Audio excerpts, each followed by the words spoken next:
Welcome किसान साथियों। आपको भी ये बात पता है कि माइक्रोराइजा डालने से आपके फसलों पे जो है ज़्यादा से ज़्यादा उत्पादन मिल जाता है, लेकिन ये कैसे काम करता है और कितना डालना चाहिए इसको हम लोग स्टेप बाय स्टेप करके देखेंगे। किसान साथियों, आपको जो अपने फसलों पे जैसे कि सब्जी हो गया, धान की फसल हो गया, ऐसी फसलों पे माइक्रोराइजा का उपयोग ज़रूर करना चाहिए क्योंकि यह फसलों को उत्पादन बढ़ाता है। उसको मैं आपको बारी बारी करके बताता हूँ। माइक्रोराइजा जो है ये एक फफूंद होता है, एक जीव है जो आपको मार्केट में एक पाउडर फॉर्म के या फिर छोटे दानेदार के रूप में मिलेंगे। ये आपको पैकेट के अनुसार अलग अलग कंपनी की अलग अलग रेट है, आप उसको अपने हिसाब से देख लीजिए कौन सी कंपनी का आपको डालना है। लेकिन मैं माइक्रोराइजा के ऊपर बात करने वाला हूँ। अगर हम लोग डोज की बात करें तो 1 एकड़ में ज़्यादातर किसान इसको 3.5 से लेकर 4 केजी तक का इसको 1 एकड़ में उपयोग करते हैं। और एरिया के वाइज या फिर किसान साथी को अपने अपने एरिया पे अलग अलग इसको थोड़ा बहुत 500 ग्राम के आसपास इसको कम बेसी कर सकते हैं।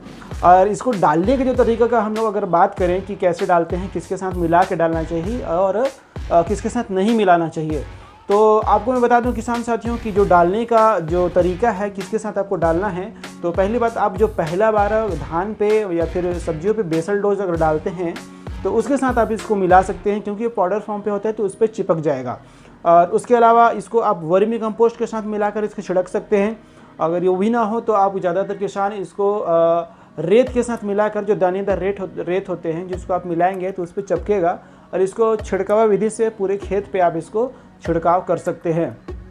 इसके अलावा आपको जो फफूंद नाशक है उसके साथ आपको नहीं मिलाना है। काम करने का जो तरीका है माइक्रोराइजा का, अगर उसकी बात करें कि ये कैसे काम करता है फसलों पे, तो उस चीज़ को समझ लें। उस पर काम करने का जो तरीका है, क्योंकि ये एक जीव है, जीव को आप जिस जगह डालेंगे, क्योंकि फफूंद होता है, फफूंद का ये तरीका है कि जहाँ पर ये भी रहेगा ये फैलेगा।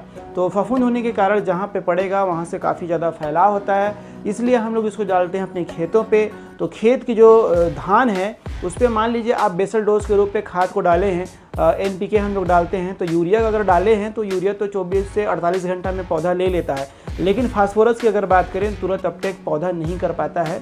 अगर इसको छिड़कावा विधि से किए हैं तो जो जड़ है पौधे का उससे काफ़ी दूर अगर आपका जो दाना है वो जाता है, तो जो माइक्रोराइजा है वो क्या करता है, उस पर जो पड़ता है, तो माइक्रोराइजा का जो पहला काम है वो आपकी जो पौधा है उस पौधे का जड़ को बढ़ाने का काम करता है।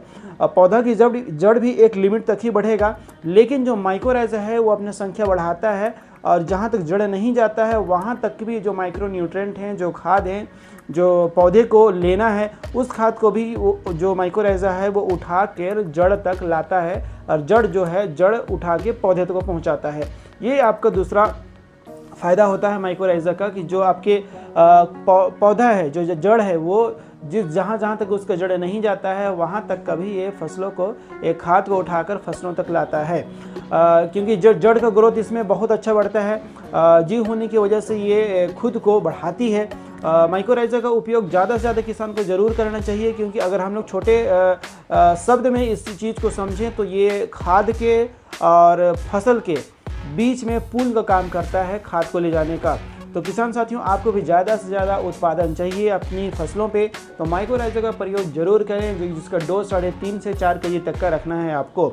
और ऐसे ही वीडियो के लिए आप हमारे चैनल से जुड़े रहें, और हमारे चैनल पे रोज़ हर दिन मंडी का वीडियो आता है जिससे आप हर सब्जी का रेट जान सकते हैं। और आप हमारे व्हाट्सएप ग्रुप से ज़रूर जुड़ें, क्योंकि हम व्हाट्सएप ग्रुप पे आपकी फसलों का आपकी फसल पे लगी हुई बीमारी का जो देखकर उसका दवाई बताते हैं, या फिर आपके फील्ड तक जाते हैं और कौन कौन सा खाद डालना है, कौन सा सब्जी अभी सीजन पे लगाना है, खेती से जुड़ी सारी जानकारी आपको हमारे इस चैनल पर मिलेगा। और ऐसी वीडियो देखने के लिए आप हमारे चैनल को सब्सक्राइब जरूर कर लें और ज़्यादा से ज़्यादा अपने किसान साथियों के इस वीडियो को शेयर जरूर करें। थैंक यू सो मच किसान साथियों।